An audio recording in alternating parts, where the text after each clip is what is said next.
Muhammad's followers assert that he was never an idol worshipper, that Allah guided him from childhood away from the pagan beliefs of his parents and tribe. Are these statements borne by the records of Muhammadan Islam itself? As usual with the followers of Muhammad, they invent and concoct mythical stories about him, thus shooting themselves in the mouth, because they contradict the very exegetical Muhammadan sources in the Arabic language that prove otherwise. It is an absolute fact that Muhammad was born of pagan parents. His father Abdullah and his mother Amina were both pagans, and they used to worship many idols. His entire childhood, till the age of 25 years at least, was spent in paganism. Today, many Muhammadans will find it extremely hard to digest this fact. However, Muhammad's pagan origin is disclosed by Hisham ibn al-Kalbi.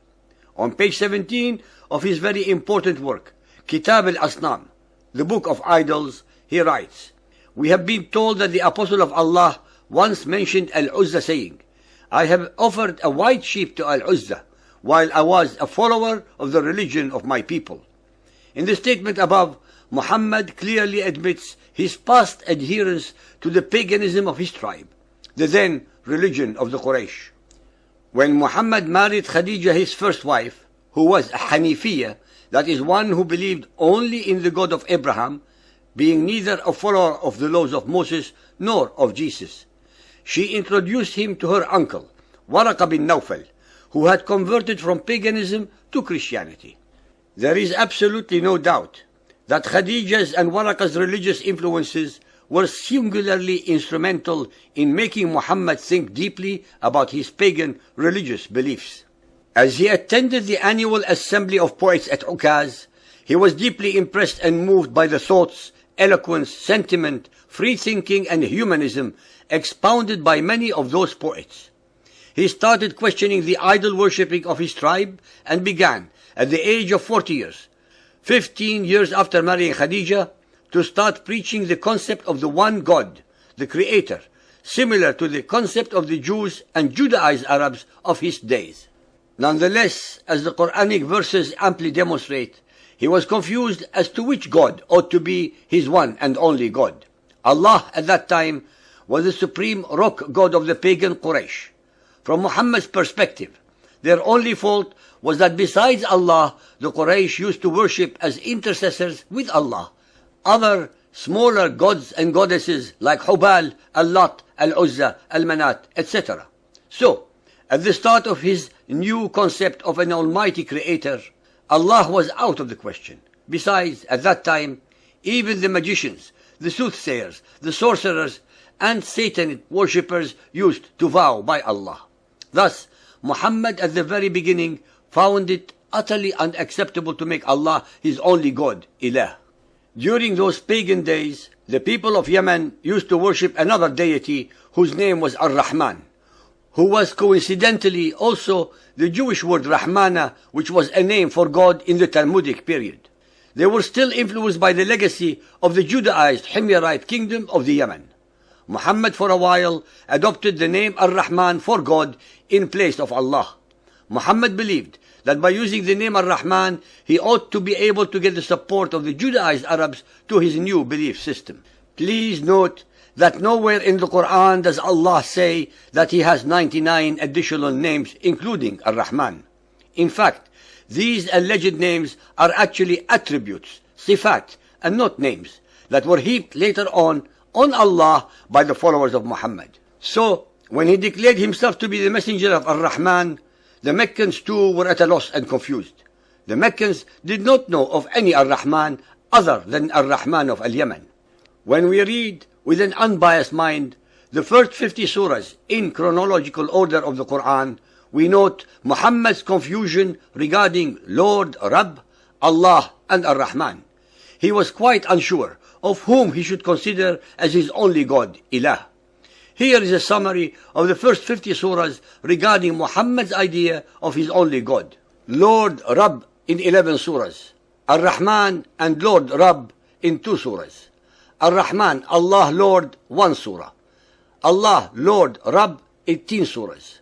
This demonstrates Muhammad's initial vacillation, confusion, and ignorance of the affairs of his only God, Ilah. The Qur'an also confirms that when he started to preach his brand of faith, Muhammad was lost, confused, and did not know much of religion. Here's what the Qur'an writes.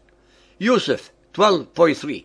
We do relate unto thee the most beautiful of stories, in that we reveal to thee this Qur'an. Before this, thou too wast amongst those who knew it not. Al-Shu'ara 42.52. And thus have we, by our command, sent inspiration to thee. Thou knowest not before what was revelation and what was faith. Al-Zuha 93.7. And he found thee wandering, and he gave thee guidance. In all three verses they assert that previously Muhammad, as a pagan, had no knowledge of earlier revelations, the Bible. Maryam 19.58. We carried with Noah and of the posterity of Abraham and Israel, of those whom we guided and chose. Whenever the signs of Ar-Rahman were rehearsed to them, they would fall down in prostrate adoration and in tears. Gardens of eternity, those which Ar-Rahman promised to his servants. Al-Anbiya 21.112. Say, O my Lord, Rabbi, judge thou in truth. Our Lord, Rabbina, Ar-Rahman is the one whose assistance should be sought. Initially, Muhammad even eulogized the important gods or idols of the pagans by agreeing with the Quraysh, at some point, that these gods were intercessors of Allah, the satanic verses. On the same page, Hisham ibn al-Kalbi writes, the Quraysh were wont to circumambulate the Kaaba and chant, Al-Najm 53.19, by Allah and Al-Uzza, Al-Manat, the third idol besides. Verily they are the most exalted females, Al-Gharaniq al-Ulat, whose intercession is to be sought. Allah, Al-Uzza, and Al-Manat were the daughters of Allah, who were supposed to intercede before Allah, the supreme, rock, pagan god of the Quraysh.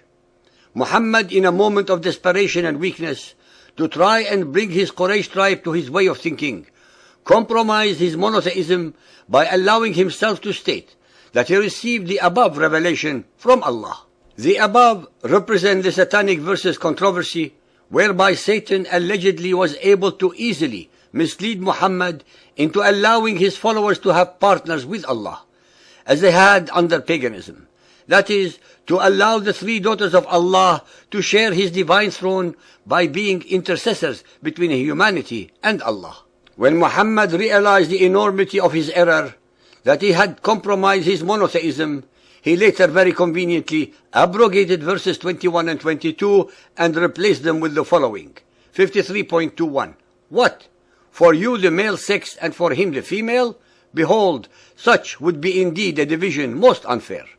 To cover up the fact that he had compromised his monotheism, Muhammad found that the best scapegoat is to very conveniently blame the unsuspecting and totally innocent Satan.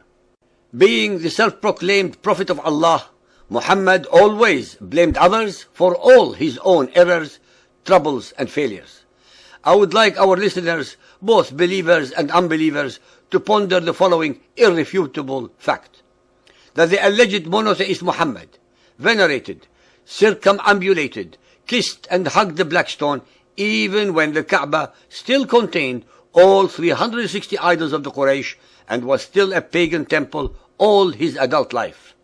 He only destroyed the idols of the Kaaba, except the black stone, after he conquered Mecca a year before he died. Whom would you listeners believe? The records of Muhammadan Islam, or the apologists and perverters of facts and reality who serve their agenda of deceiving humanity about the very essence of Muhammad?